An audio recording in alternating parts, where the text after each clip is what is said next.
Welcome, everyone, and thank you for joining us for today's training, Geriatric Suicide Prevention, Suicide Safer Care Principles for Primary Care Providers and Their Teams. My name is Rick Brown, and I'm with the Association of Clinicians for the Underserved. I'll be your host for today's webinar. For those of you who are new to ACU, we are a transdisciplinary membership organization uniting clinicians, advocates, and organizations to improve health equity for underserved populations and to support the clinical workforce providing care to them. We provide professional education, training and technical assistance, advocacy, and more. You can learn more at clinicians.org. If you're interested in more resources on suicide prevention in primary care, we also encourage you to join us for next week's webinar as well on COVID-19 and suicide prevention on Thursday, November 18th. And I will put a link to that into the chat. More resources, including our Suicide Safer Care Toolkit and ways to request an organizational training, are also available on our website. Before we begin, I just want to go over a few quick housekeeping items. So first, if you haven't yet, please complete our pre-survey. It's really helpful to allowing us to improve and assess our trainings, and I'm going to put a link to that in as well. Second, we will be recording this session, and we will send you the recording and slides within a week of the webinar. We also encourage you to ask questions via the chat during the presentation. We will be monitoring it, so please don't hesitate to ask us those as you think of them. And we will also have a dedicated Q&A section at the end of the session. And speaking of the end of the session, please also be sure to complete our evaluation and post-survey. It's very helpful to help us improve the effectiveness of our trainings. And lastly, I am honored to introduce today's speakers. Dr. Virna Little is the Chief Operating Officer of Concert Health, co-founder of Zero Overdose, and an ACU Advisory Council member. She is a national authority on suicide prevention. And Dr. Daniel B. Kaplan is an associate professor at the Adelphi University School of Social Work and the faculty director of the Center for Nonprofit Leadership.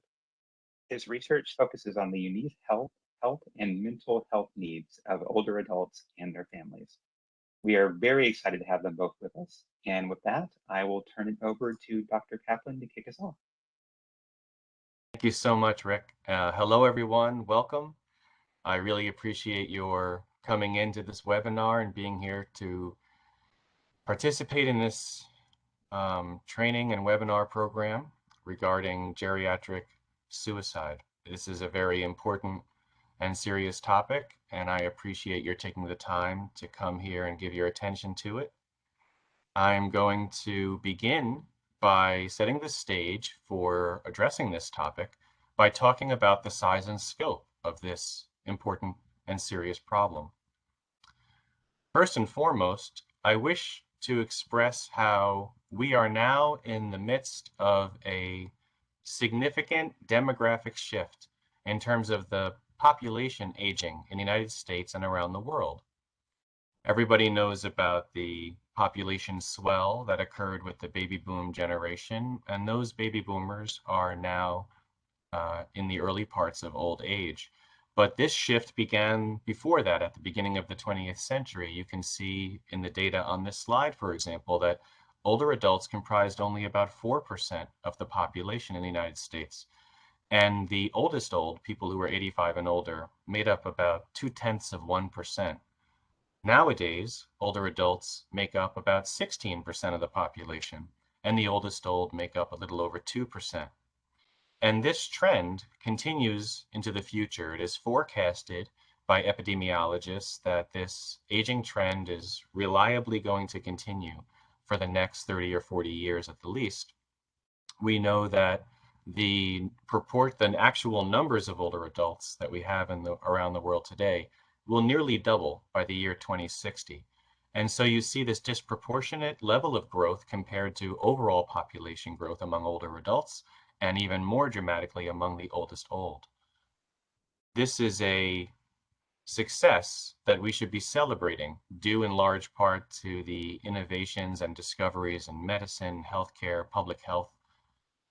Older people are able to live into many advanced years. We can manage a lot of chronic and acute conditions. However, we also need to acknowledge that a large proportion of older adults means that there is a unique array of needs for that significant segment of the population. And we as providers have to understand what those needs are and how to meet them.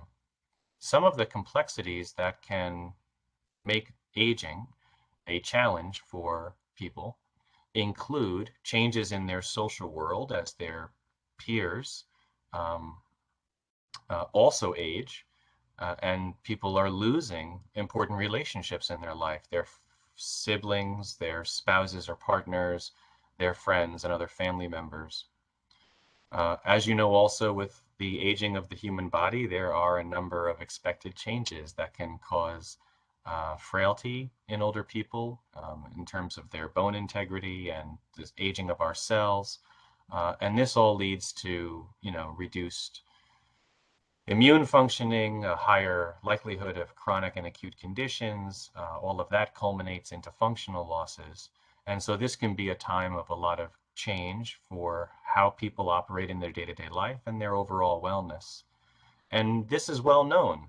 Everybody has a pretty good understanding of what the aging process looks like from experience and from seeing their relatives age. Less widely addressed in public and private spaces are the mental health conditions that affect many older adults and some of the family caregiving issues that happen privately in homes, like the mistreatment of older adults. And of course, a lot of people understand something about neurocognitive disorder, and many of us are afraid of it. Um, but there's a lot of room for improvement in understanding more accurately what that's all about. So all of these complexities of old age, they don't show up for everybody, but for a lot of older people, these are a serious reality for them. And all of this is compounded by whatever the experiences were over the life course, accruing into a series of experiences and vulnerabilities and challenges related to whatever else has happened before, in terms of your health and wellness, your occupation, your family and social network, and so much more. This webinar is focused specifically on depression and suicide, and for very good reason. And what we want to achieve here is to explain what geriatric depression looks like and how it relates to the risk of suicide and what to do about that as providers. The sociological and psychological research is clear that older adults in general are pretty satisfied with life overall and are less likely to experience major depressive episodes and major depressive disorder than people at younger ages. But for some older adults, they do experience depression, and that includes both people for whom depression has been a pattern in earlier times in their life that either reemerges or continues into late life. And for others, depression is a new problem that shows up for the first time in late life.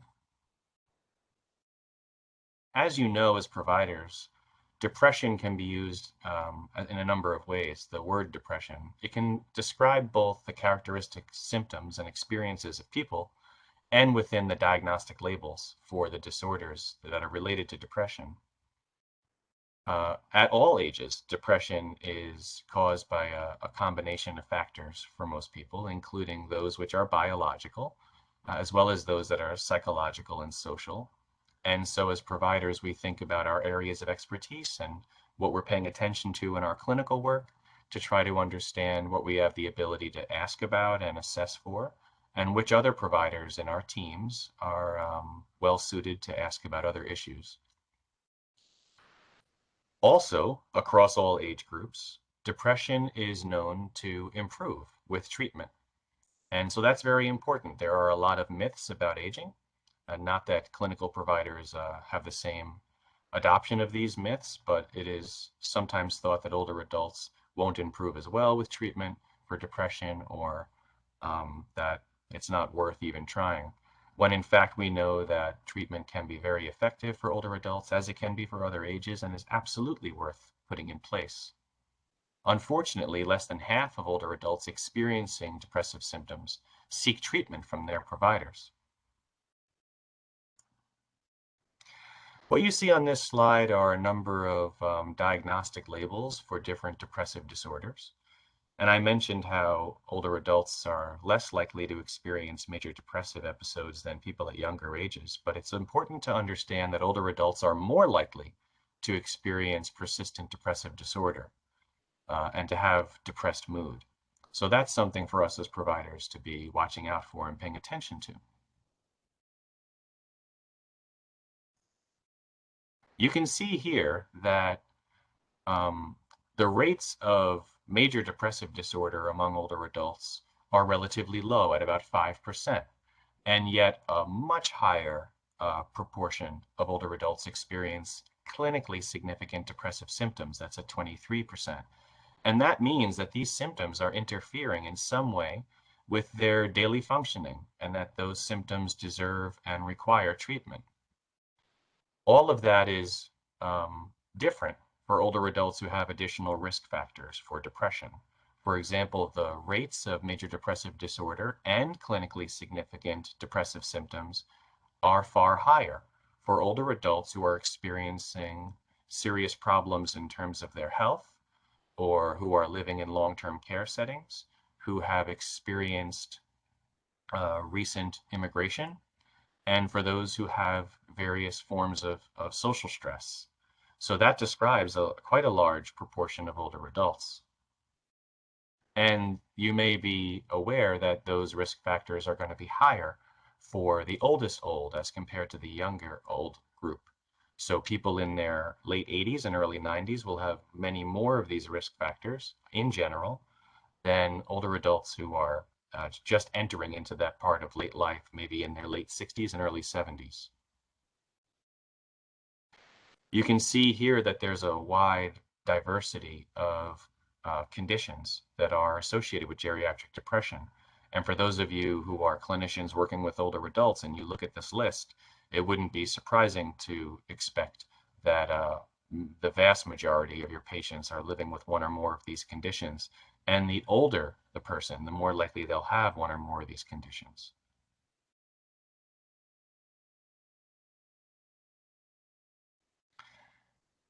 Now, depression in older adults manifests and is described by patients in different ways than people who at younger ages. For example, older adults tend to experience far more somaticized experiences of depression. So they will talk about bodily aches and pains rather than feelings of sadness. They are less likely to report a depressed mood. Also, older adults during a major depressive episode are more likely to have cognitive symptoms, be very prominent for them as compared to younger people with major depressive episode. So they will talk about, or you'll be able to assess that they have experiences of disorientation, distractibility, or low attention, and some kind of memory impairment.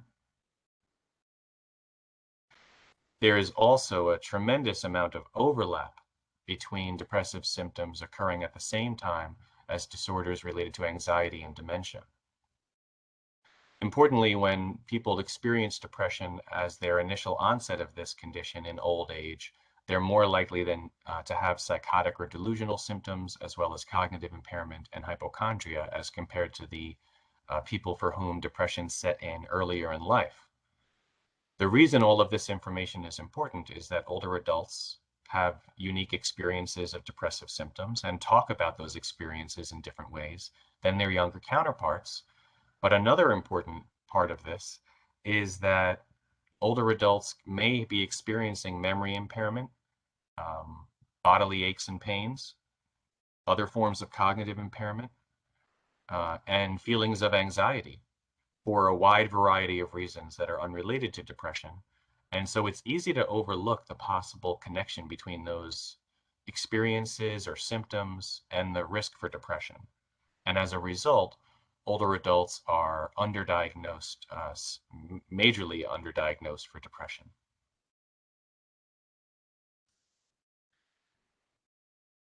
This presentation is designed to help set the stage for a conversation about suicide among older adults. And we know that there is a disproportionately high rate of suicide for older adults compared to the rest of the population, accounting for about 20% of all suicides, even though comprising only 16% of the population. I also wish to express the extremely high disproportionality for suicide among older men as compared to older women. It is over 600% higher, or 6 times higher for older men than for older women.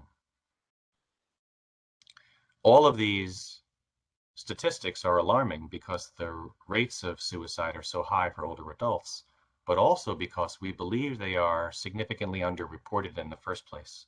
And the reason for this is a lot of the passive self-harming behaviors that lead to death for older adults, like refusing food and medicine, are rarely recorded as suicides.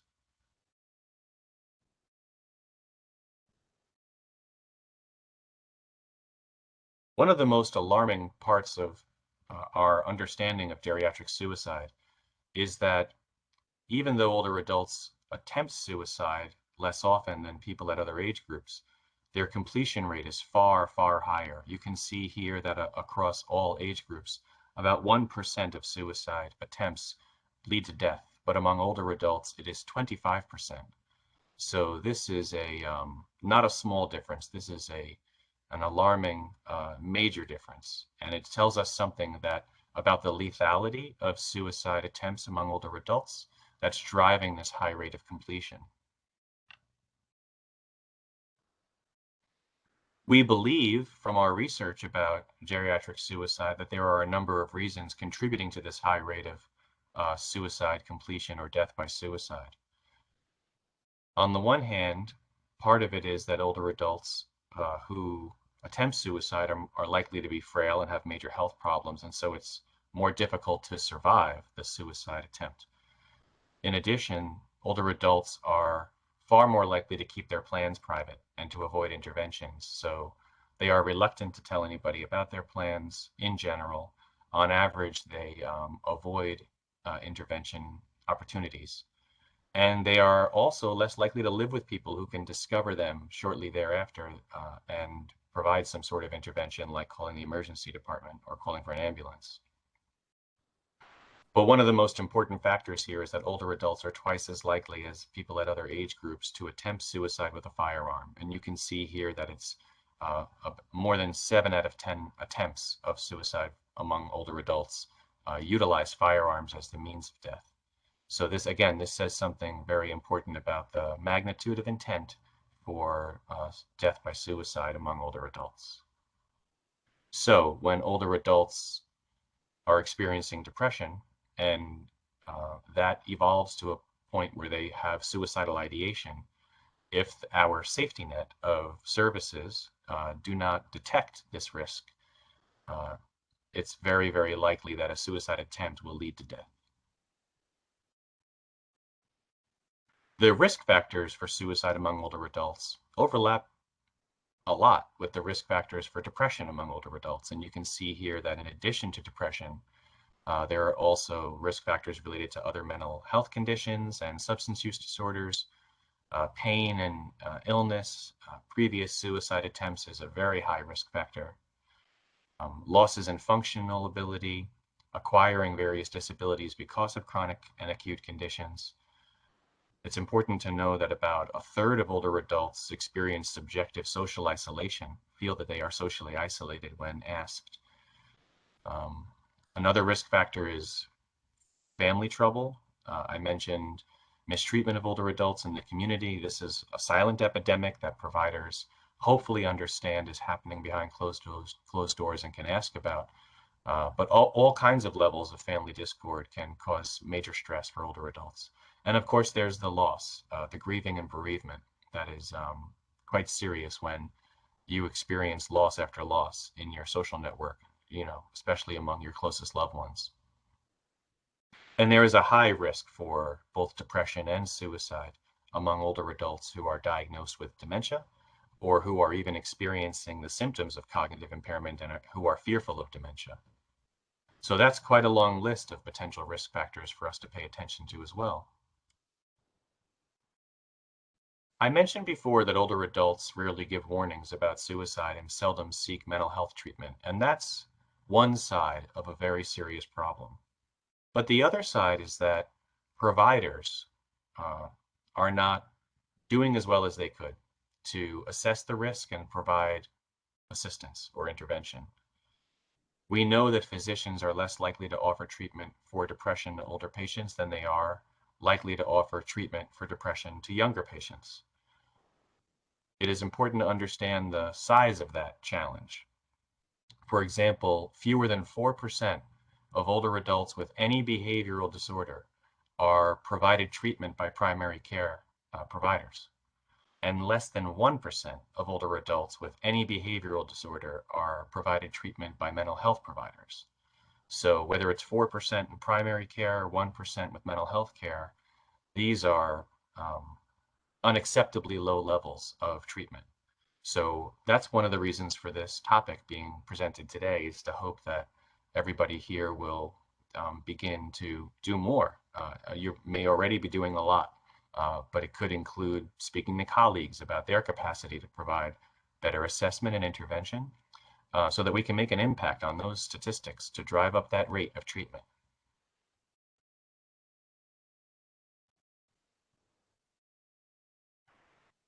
I wish to also touch on the exacerbated risks and vulnerabilities for both depression and suicide among older adults because of the COVID-19 pandemic. We know that there is research coming out from the last 18 months, and maybe you're monitoring this research in the literature, that shows that the pandemic has changed the situation in terms of older adults' risks for depression and suicide. There are disproportionately high rates of illness and death among older adults, and so that comes with a serious amount of loss for the survivors and a lot of fear in general for older adults. It also leads to major increases in loneliness and isolation as people are physically distancing from their family members and friends in order to try to stay as safe as possible. Because of the impacts on the economy and the ways in which family care is so integral to elder care, there's also a major impact on access for older adults to food and housing. There's research showing that access is lower than had been in over 100 years. There's also a loss of access to community-based care and services like the adult day centers and senior centers that are such a vital part of the social fabric in the older adult community, as well as the safety net of services that can provide help in the home or in other places where older adults can travel to receive services. Because of all of those problems, there's increased difficulty managing the routines of treatment and maintenance for serious chronic conditions, timely responses to acute health problems, and the management of mental health conditions. So all of that is inflamed by the impacts of the COVID-19 pandemic. And so we are reading about this research now and becoming very alarmed for what the implications are in terms of our care. And now that the vaccines have been available and people are re-entering society and over the past few months, people are also reconnecting with providers. And so that is a chance, it's an opportunity to do some good assessment right now around what these risks are for our patients. And I also wish to say that these impacts are disproportionately affecting certain older adult populations, as you might expect. Of course, we expect that these impacts will be higher among nursing home residents. And we've all been monitoring the news over the past 18 months about what was happening in nursing homes, and that's very problematic and sad. And also, these risks are higher for older adults of color. The research is showing less access for older adults of color, higher rates of illness and death in those communities as well. Also, the rates of these kinds of unique challenges are higher among groups of older adults living with mental illness, dementia, and disability. So again, all of the stressors and challenges that we talked about over the last few minutes, there are groups of people for whom all of those risks are higher because of the pandemic. I wish to emphasize that when it comes to suicide among older adults, there is a large, robust body of research evidence supporting the effectiveness of interventions. For example, this includes research that demonstrates the utility of providing both depression and suicide screening and risk assessment in primary care and other settings, using the collaborative care model in primary care settings, using any of a number of care coordination and case management interventions across settings, working with both older adult patients and their families in terms of setting goals around depression and providing education around depression and suicide. And there's also a strong evidence base for both pharmacological and non-pharmacological interventions. And for all of us who are logged into this webinar to think about which kinds of interventions we have the capacity to provide ourselves, including pharmacotherapies as well as non-pharmacological clinical interventions like solution-focused brief treatment or problem-solving therapy. The pathway into all of these interventions begins with a good assessment of risk and care coordination, care planning.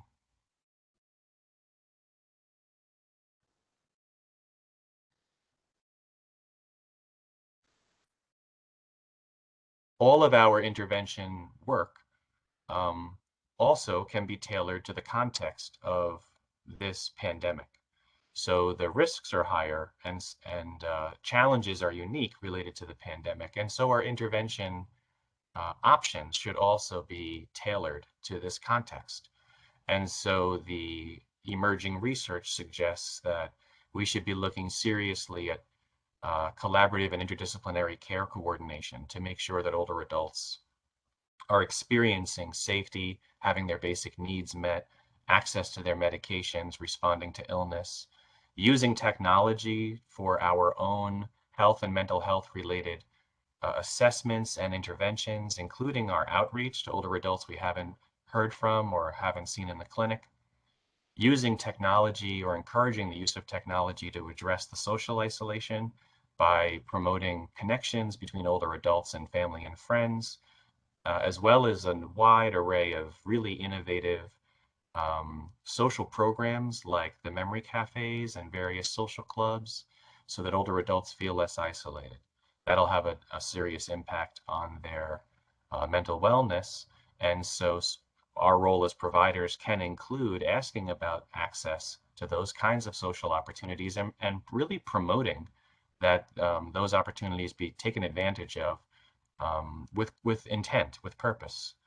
And of course, another issue is assuring that the providers who have access to older adults, whether it's virtual or in person, have the competencies in geriatrics and gerontology to know about the unique experiences of older adults, including the unique ways in which they experience depression and the risks for suicide among those who have depression. And so that is the beginning of our presentation. And now I'm going to invite Dr. Little to take over for the next part, where she will talk about very specific techniques and tools for the assessment of risk for geriatric suicide. Wonderful. Thank you. I greatly appreciate it. And also let everyone know that I'm watching the chat. So if you have any questions or comments, either for Daniel or myself, please put them in the chat. If nothing else, during COVID, I've got really good at multitasking, talking and watching chats. So I encourage you to do that. And we're going to talk very specifically about some interventions for geriatric patients who are at risk for suicide. So again, any questions, please let me know. I'll be watching the chat. So one of the things we want to do is really level set, and we want to talk about language because language is incredibly important. You will hear me say died by suicide. We no longer use committed suicide. People commit crimes and not suicide, so we want to make sure that we're using the right language. We also really want to make sure that we're staying away from terms like successful or unsuccessful attempt. I know that many of us over the years, and certainly myself, have had situations where people have been introduced. I'd like you to meet someone, they had an unsuccessful attempt. And so really what we're saying is you couldn't die by suicide successfully, or had you been successful, you wouldn't be with us any longer. And so really not wanting to use the language successful or unsuccessful. I know also it's very difficult to steer away from language that we might see or be used to using. I have the opportunity to look in medical charts often in electronic health records, and I will often see many times, even in capital letters, patient was manipulative or patient was attention seeking. So I never pretend to know what someone's intent is. In fact, how many times can you remember having to say to someone, that wasn't my intent, right? I didn't intend for that to happen, or I didn't intend to do that. And so I don't pretend to know someone's intent. But what I do know is that if I have someone in front of me who's talking about suicide, they are more likely to die by suicide. And so I just start there. And try to really pay attention. And one of the things that is most helpful for your team members is to really describe what happened. What did the person say, or what did they do?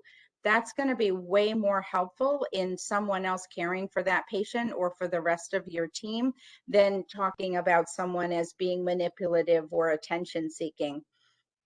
Also, we want to use words like caring for. I prefer caring for as opposed to working with, but really staying away from language like dealing with, which is sort of a good philosophy across all the board.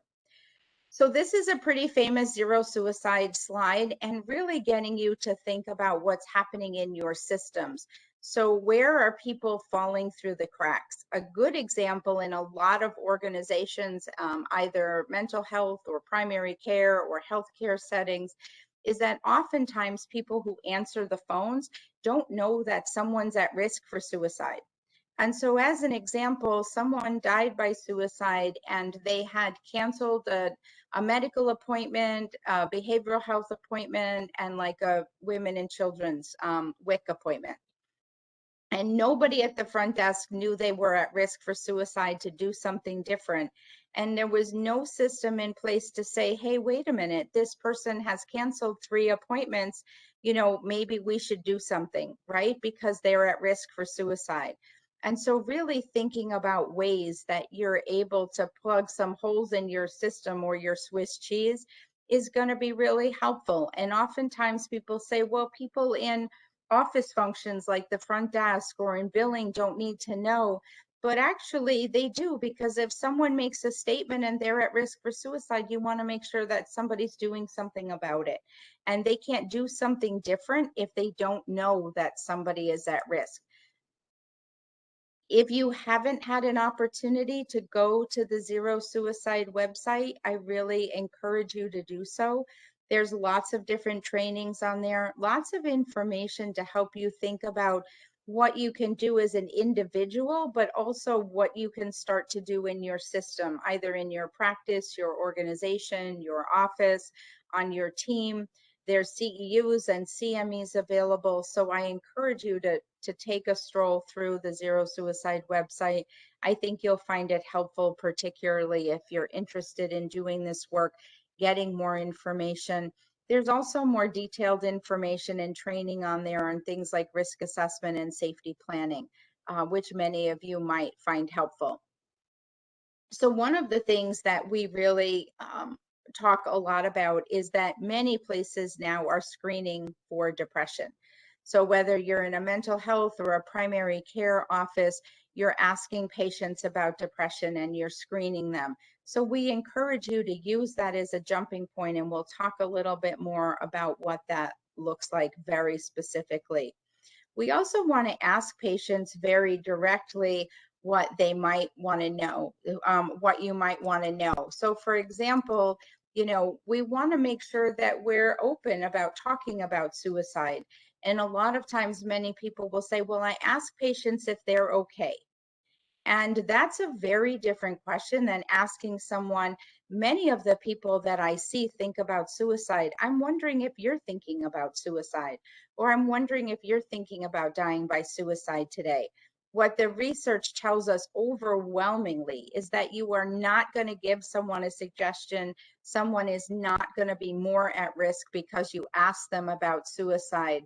And so really making sure that we're asking what we want to know. In particular, saying very specifically, talking about suicide. Social determinants play a huge role. So oftentimes we think about, not having housing or financial stressors, relationship problems. Those are all really impactful and oftentimes can really put someone at risk for suicide. I often talk about a provider that I met one time doing a training, and she talked about how this patient was pretty sick, and she talked to him and her team talked to him, and they brought him in and she saw him and her team saw him, and he died by suicide. And she said, here was somebody and he was pretty sick and we were really worried about him. He wasn't able to work as much. He was drinking a little more than he should. He was having financial problems because he couldn't work, and his relationship was struggling, and he was absolutely at risk for suicide, but it wasn't even on our radar. And so really making sure that we're asking and understanding that the social determinants. So particularly now during the pandemic, when so many seniors are isolated or so many seniors are struggling with many of the social determinants, they can absolutely play a role. And there was a question in the chat about interventions that might help with social isolation. So I think particularly for people who are, I think you mentioned digitally isolated, that it's really difficult. Oftentimes what we do is do some telephonic work because most adults will have access to a telephone or the ability to do some telephone calls or to find resources in the community. And one of the things I found, particularly working with seniors now, since there's been such a change in what's available in the communities, is to really try to be resourceful and even try to identify other people in their life or other people in the community who can play a role with friendly visiting or with phone calls or even sending a note, which we'll get a chance to talk about caring contacts. Also to think about, many people who die by suicide don't have a mental illness at the time of death. And so really understanding that someone, particularly geriatric patients, can look different. And you may need to really ask consistently about suicide. Alcohol and substance use absolutely play a role.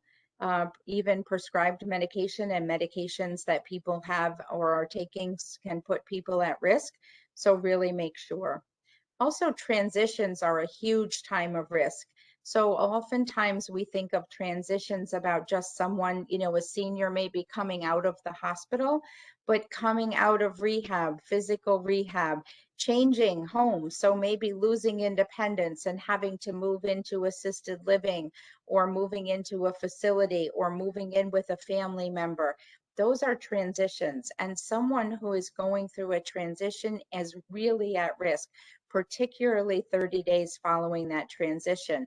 And so you want to make sure anybody who's going through a transition, so if you have senior patients and they're going through a transition, you really want to talk to them about suicide and ask very specifically about suicide.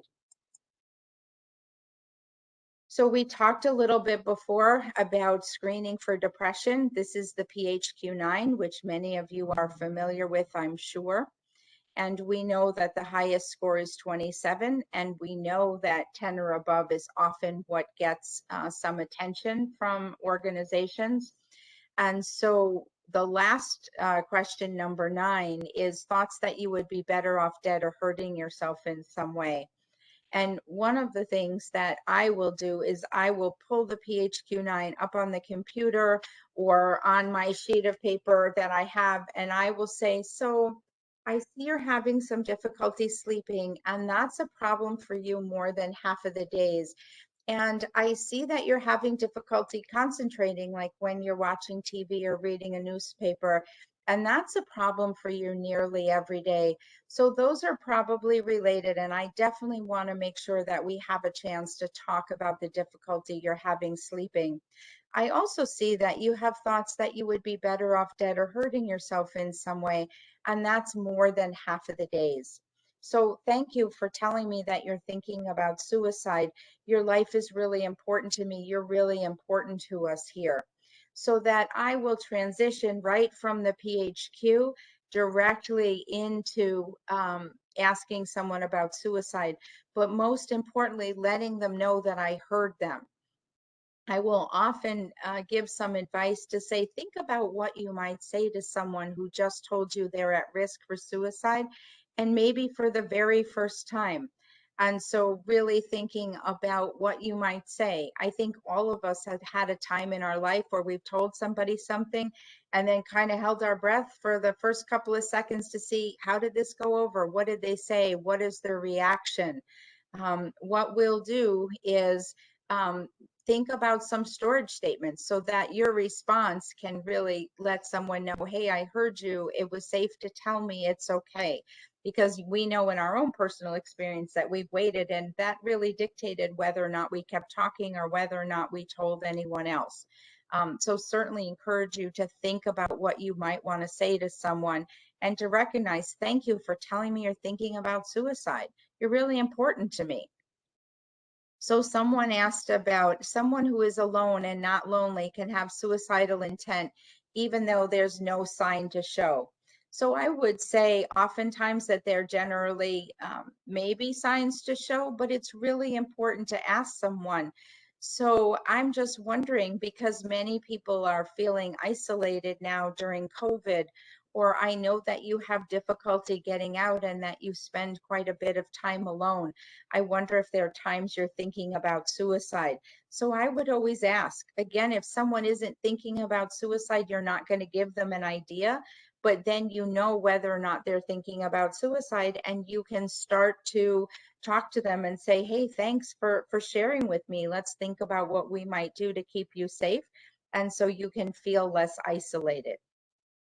And we know that giving someone hope is one of the best things we can do for someone. I have hope for you, right? I can see how strong you are. You've been through so much in your life. I'm confident that I have hope for you and that you're going to be okay. So this is the ASQ. It is one of the other evidence-based tools to ask people very directly about suicide. There's a couple of questions on here, and I think for most organizations, they find this tool really easy to use. It does not take a lot of time, but again, means that you're very specifically asking people about suicide. The nice thing about the ASQ is that there's some accompanying documents. You can find information on the ASQ on the NIMH website. I'll actually get a chance to put it in the chat shortly. So there's scripts for nurses, there's scripts for caregivers and other folks. The other tool that is also evidence-based and really helpful is called the Columbia Scale, or the CSSRS. This tool is often used because it has some different categories that help you decide what to do in your organization or in your practice. And so the first two questions are really asking whether or not someone has had some thoughts. And then you start to get to what is really important, which is the intent. I can think about suicide. Lots of people think about suicide. I can even know how I might die by suicide, but do I intend to die by suicide? Have you started to work or worked out the details of how to kill yourself? Do you intend to carry out this plan, right? Have you had these thoughts and had some intention of acting on them? So really, someone's intent is what puts someone at high risk or in the red here. So you can have a senior who thinks about suicide because they're very isolated, they're not as ambulatory as they used to be. They might even know how they might die by suicide. It's the intent. So it's really important that we ask them about suicide, and really important that we know their intent. It's also really important that we know their protective factors. So I often ask, what are some reasons you wouldn't die by suicide today? And a lot of times you hear my kids or my grandkids, and then I will reinforce, say, absolutely, your grandkids really need their grandmother, right? Or really need their father. And thinking about their religion often is very important to seniors, also their pets. This is why we're talking to animal shelters about suicide, because people will often drop off pets. So I know, from my own experience, I have an aging mom, and she has a little terrier who I think could only be loved by her, quite frankly. But this little terrier for her is a really big reason for sort of getting up and getting around. And certainly you often hear from seniors about their pets. What would their pets do? No one would adopt them. Their pets might be by themselves, which is wonderful, because then you can talk to them and say, absolutely, your pet really needs you. Thinking about safety planning is really important. Safety planning in and of itself is an evidence-based practice, and it's super easy to do with people. And one of the things you can do, the very minimum, is to make sure that people have the lifeline. The lifeline has been shown to save lives. I think seniors are less likely to use the text maybe, but certainly text is available as well. I will put the lifeline in their phone if they have a phone. I will actually put it in and show them how to access it, so that they know how to find it. It's often difficult if you give them a card for them to see the card, for them to hang on to the card. And so I put it right in their phone, and then I have them call. Why don't you give them a call? The lifeline is incredibly helpful for people who are feeling isolated, who are alone, who don't have a lot of supports. And so saying gives them 24 hours a day, right? Someone that they can really talk to. And also, I will give them the Now Matters Now website. It is also evidence-based. There are a lot of seniors who, are on Facebook with their families, who are on websites, who will order online.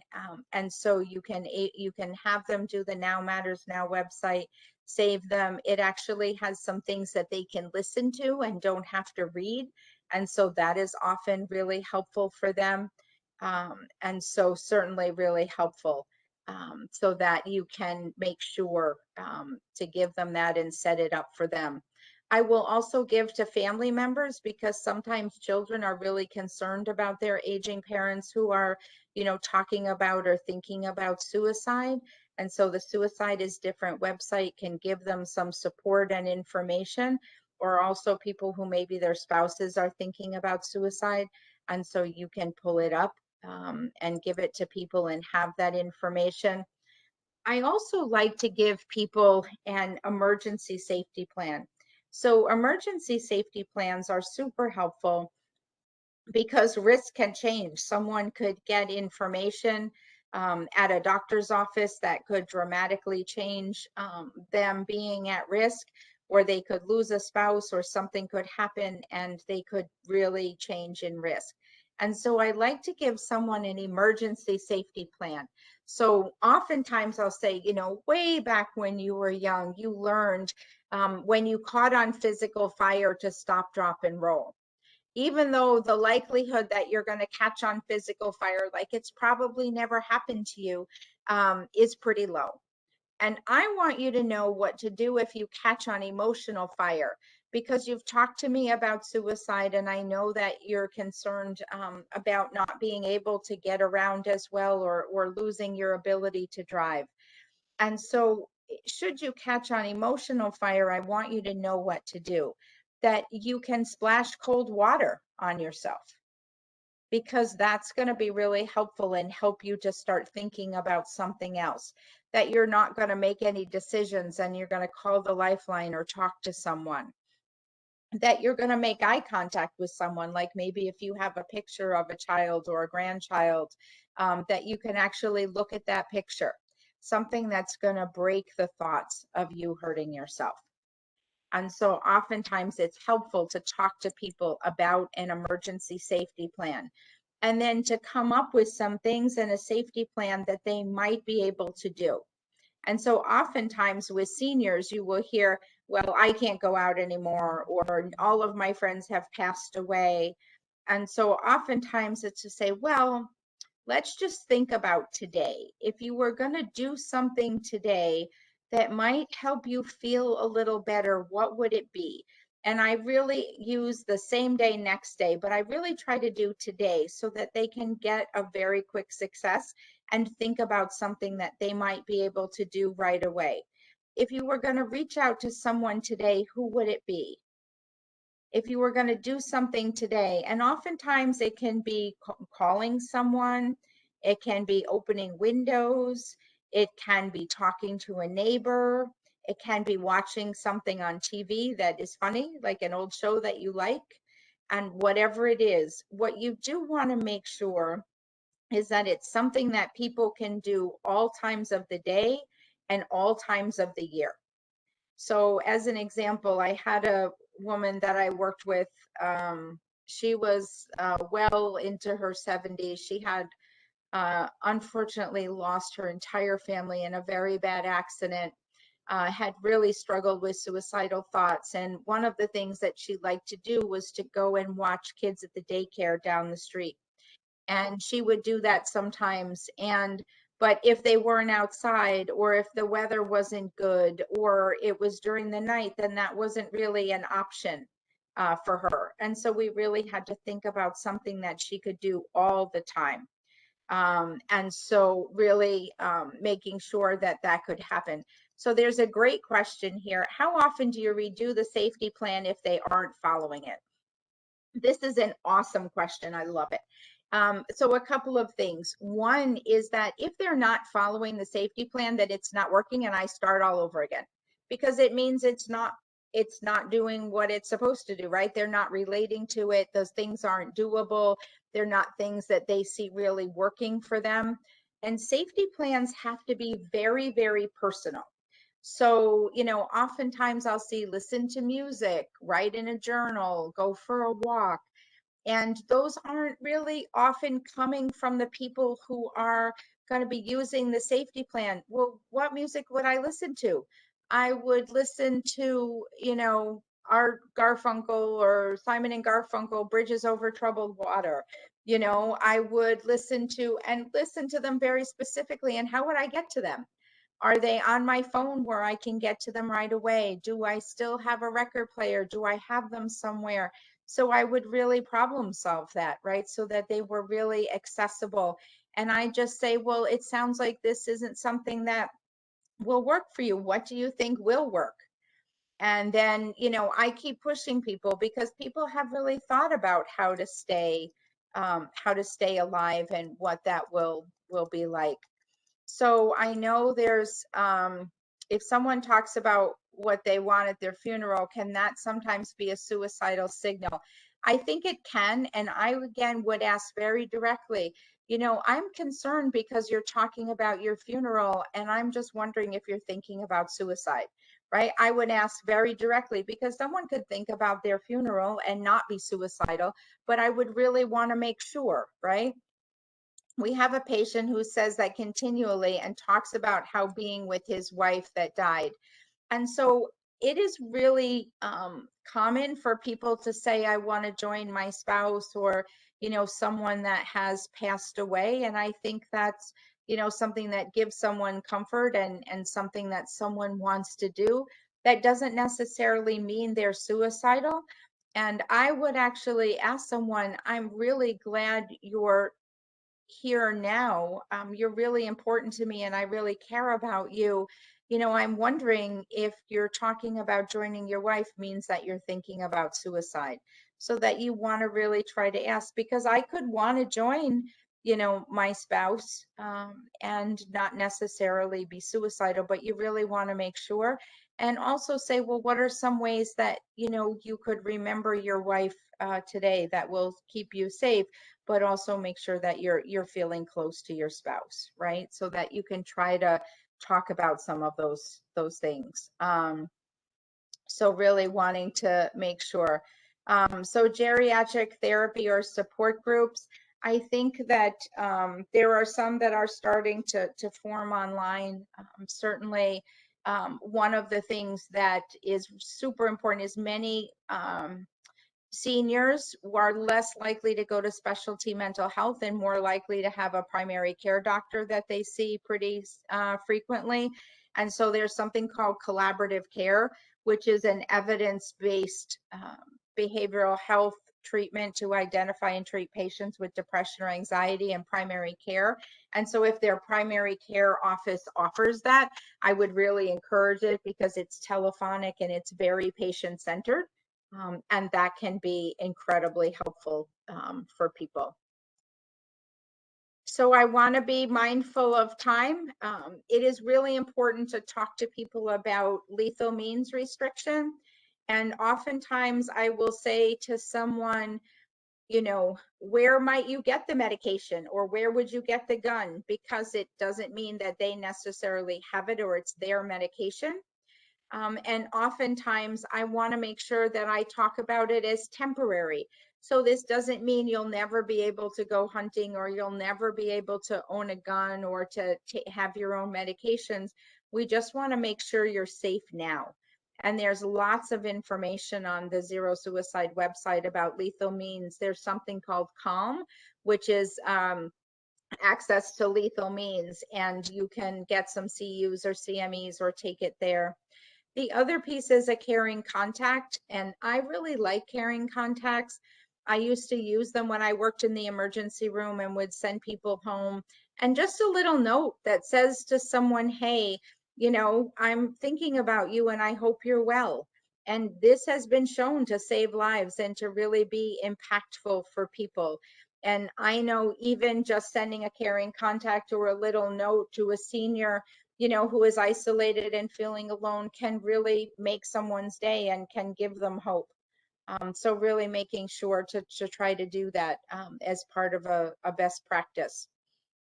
So certainly we could continue to talk about people that are at risk and answer lots of questions. I want to be mindful of time and answer any questions. We've been trying to answer some in the chat as we've gone along, but we only have about 3 minutes left. So I want to just stop there, answer any questions. And I really appreciate all of the questions in the chat. I've been trying to keep up with them here.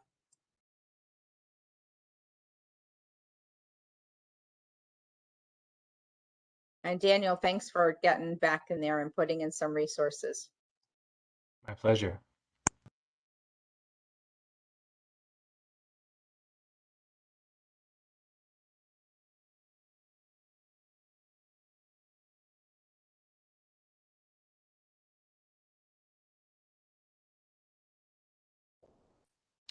Lori asked about memory cafes. These are community-based social events that are hosted by a wide variety of organizations. They have been delivered in person historically for the past 2 or 3 decades, where people come together and do different kinds of social activities. The people who attend them are folks who are experiencing memory impairment, and often their care partners will come with them. And they do games, and it's socially stimulating, cognitively stimulating. They do poetry and music and dance and all kinds of wonderful things to experience joy in the context of memory impairment struggles. And they've been converted to online delivery for the past couple of years, and they're wonderful. You can find them in your local communities by Googling or contacting the local dementia organization like an Alzheimer's Association chapter or the Senior Center or the local Office on Aging.